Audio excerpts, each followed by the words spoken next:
عورت کے سر کو مہندی لگی ہو تو نماز ظہر اثر اکٹھی پڑھ سکتی ہیں یا نہیں، اور سر کا مسح کر سکتی ہیں یا نہیں جب مہندی لگی ہو؟ نماز ظہر اور عصر اس طرح اکٹھی پڑھ سکتی ہیں کہ ضروری پڑھنی ہے کہ ظہر کو آخر وقت میں پڑھ لیں اور عصر کو پھر اس کے وقت پر پڑھ لیں، تو دونوں نمازیں اکٹھی پڑھ کر لیں۔ باقی سر کا مسح مہندی لگی ہوئی ہو تب بھی ہو سکتا ہے، کوئی حرج کی بات نہیں ہے۔ اگر کسی آدمی کا اتنا استطاعت ہے کوئی غلام بھی آزاد کر سکتا ہے، 10 مسکینوں کو کھانا بھی کھلا سکتا ہے، 10 مسکینوں کو کپڑے بھی دے سکتا ہے، لیکن وہ 3 روزے رکھے تو کیا قسم کا کفارہ پورا ہو جائے گا یا نہیں؟ بھائی قسم کا کفارہ جو اللہ تعالیٰ نے قرآن مجید میں بیان فرمایا ہے کہ کوئی شخص اگر قسم کھائے کوئی کام کرنے کی کہ میں یہ کروں گا یا نہیں کروں گا، پھر وہ اس کو پورا نہ کر سکے تو کفارہ دے دے۔ کفارہ کیا ہے؟ 3 چیزوں میں اختیار ہے، حالانکہ ان کی قیمت میں بڑا فرق ہے۔ غلام آزاد کرنا، یا 10 مسکینوں کے کپڑے بنا دینا، یا 10 مسکینوں کو درمیانے درجے کا کھانا کھلا دینا، اور بڑا فرق ہے قیمت کا۔ کھانے کی قیمت کم ہے، کپڑے اس سے بہت قیمتی ہیں، اور غلام کی قیمت تو پھر بہت ہی زیادہ ہے۔ لیکن اللہ تعالیٰ نے ان تینوں میں اختیار دیا ہے کہ جو بھی تم چاہو ان میں سے کر سکتے ہو۔ اگر یہ تینوں میں سے کسی کی طاقت نہ ہو پھر 3 روزے رکھنے ہیں، اگر ان تینوں میں سے کسی ایک چیز کی طاقت ہو پھر روزہ رکھے گا تو قسم کا کفارہ ادا نہیں ہوگا قرآن مجید کی روح سے۔ پاکستان لا الہ الا اللہ کے نام پر بنا ہے، لیکن شروع سے لے کر ابھی تک پاکستان میں لا الہ الا اللہ کا قانون کیوں نافذ نہیں ہوا، اور پاکستان میں اسلامی قانون کس طرح نافذ ہوگا، تفصیل سے وضاحت کریں۔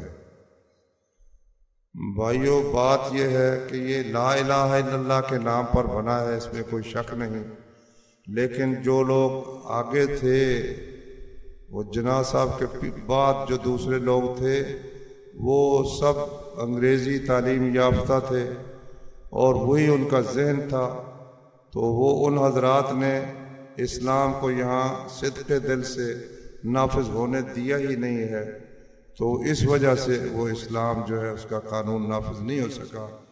یہ اب ضیاء الحق سب چاہتے تو ان کے پاس قوت تھی، وہ نافذ کر سکتے تھے، تو لیکن بہرحال انہوں نے سمجھا کہ میرے پاس قوت نہیں ہے، فوج والے یا دوسرے ساتھ نہیں دیتے ہوں گے۔ بہرحال یہ اسی طرح ہی نافذ ہوگا کہ اللہ تعالیٰ کوئی بندہ ہمت والا ہو اور اس کے ساتھی ہو تو پھر وہ اللہ کا قانون نافذ کر دے تو ہو جائے۔ کیا کھڑے ہو کر کھانا جائز ہے، کھانا پینا جائز ہے؟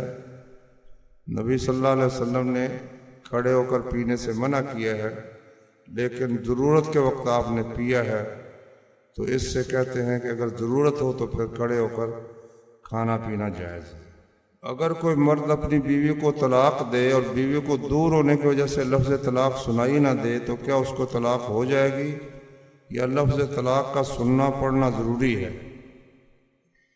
اگر کوئی شخص بیوی کو طلاق دیتا ہے، بیوی وہاں موجود ہی نہیں ہے، پاس گواہ موجود ہیں جن کے سامنے وہ کہتا ہے میری بیوی کو طلاق ہے، تو طلاق ہو جائے۔ بیوی کو اطلاع ملے یا نہ ملے اس کو طلاق ہو جائے گا۔ بے نمازیوں میں لڑکی کی شادی کرنا جائز ہے؟ لڑکی مومنہ ہے، 5 وقت کی نماز پڑھتی ہے، لیکن جس کو دے رہے ہیں وہ بے نماز ہے۔ حقیقت یہ ہے کہ جو شخص جان بوجھ کر نماز نہیں پڑھتا وہ مسلمان نہیں ہے، حقیقت یہ ہے قرآن و حدیث کی روح سے۔ مسئلہ یہ ہے کیونکہ نبی صلی اللہ علیہ وسلم نے فرمایا مجھے حکم دیا گیا ہے کہ میں لوگوں سے اس وقت تک لڑتا رہوں جب تک وہ کلمہ نہ پڑھے اور نماز نہ پڑھے اور زکوٰۃ ادا نہ کرے۔ جب یہ 3 کام کرے پھر ان کے جان مال محفوظ ہے۔ لیکن اب ہم یہ جو بے نماز ہیں ان پر کفر کا فتویٰ اس لیے نہیں لگاتے کہ ان کے علماء نے ان کو بتایا بھی اگر انکار نہ کرے تو نماز نہ بھی پڑھے تو وہ مسلمان ہی ہے۔ تو بہرحال ایسے شخص کو جس کے ایمان کے متعلق ہی یقین نہیں ہے کہ یہ مسلمان کس قسم کا مسلمان ہے، اس کو بچی کا، مسلمان بچی کا، نماز پڑھنے والی بچی کا رشتہ دینا کسی صورت میں بھی جائز نہیں ہے۔ اگر بندہ سو جائے تو وضو ٹوٹ جاتا ہے، ہاں بھی ٹوٹ جاتا ہے، البتہ کھڑا سو جائے یا بیٹھا ہوا سو جائے تو پھر نہیں ٹوٹتا۔ کیا جنات وغیرہ انسانی ضرورت کی اشیاء چوری کر سکتے ہیں، مثلا پیسے وغیرہ؟ بخاری شریف کی حدیث سے تو معلوم ہوتا ہے، جس میں ہے کہ وہ صدقہ فطر اکٹھا ہوا تھا اور وہ ایک آیا اور وہ جھولی بھرنے لگا، ابو ہریرہ رضی اللہ عنہ نے اس کو پکڑ لیا، 3 راتوں تک آتا رہا نا، آپ نے فرمایا یہ شیطان تھا۔ تو اس سے یہ بات سمجھ آتی ہے کہ شیطان اس طرح چوری کر سکتا ہے۔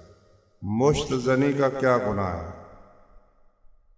گناہ بھائی یہ قرآن میں اللہ نے فرمایا نا، قد افلح المؤمنون الذین هم فی صلاتهم خاشعون، جو اپنی نماز میں خشوع کرتے ہیں، والذین هم عن اللغو معرضون، لغو کاموں سے اعراض کرتے ہیں، والذین هم للزکاة فاعلون، زکوٰۃ ادا کرتے ہیں، والذین هم لفروجهم حافظون، اپنی شرمگاہوں کی حفاظت کرتے ہیں، الا علی ازواجہم او ما ملکت ایمانہم، مگر بیویوں پر یا لونڈیوں پر، فإنہم غیر ملومین، ان کو اس پر کوئی ملامت کوئی گناہ نہیں، فمن ابتغى وراء ذلك فأولئک هم العادون، جو اس کے علاوہ راستہ ڈھونڈے تو یہ حد سے گزرنے والے ہیں۔ تو حد سے گزرنا اس کو اللہ تعالیٰ نے قرار دیا ہے، لیکن یہ بات تو ظاہر ہے کہ جتنا گناہ زنا کا ہے یا قوم لوط کے عمل کا ہے اتنا گناہ اس کا نہیں ہے۔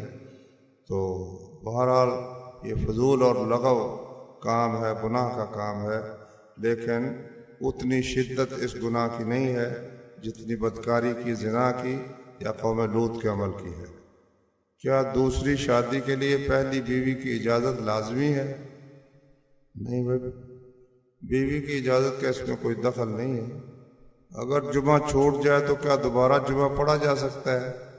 نہیں، پھر 4 رکعتیں ظہر کی پڑھو بھائی، جمعہ چھوٹ جائے تو 4 رکعتیں ظہر کی پڑھو۔